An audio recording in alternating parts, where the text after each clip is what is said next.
Guztiz itxuraldatzen da Durangoko Santa Ana plaza aste santurako. 3 egunetan 2 ordu terdiz, Jesusen azken egunak antzezten dituzte.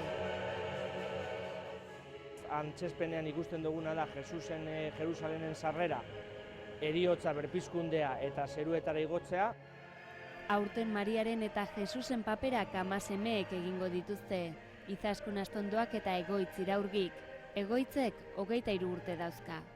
Gazte jendea sartuta dagoela ikuskizunaren barruan eta horrek emote eusku geroagoko begirada on bat.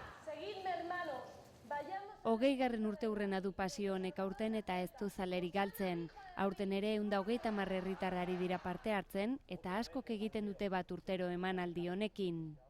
Ikuslegoa jarrita egoten da armaila batzuetan, ez da bustitzen, eta Euskadiko beste pasio batzuekin konparatuta, Durangokoa bardin da edozein egunetan etortea, eguaztena eguena edo barikoa, ze 3 egunetan antzezpen dugu gauza bardina.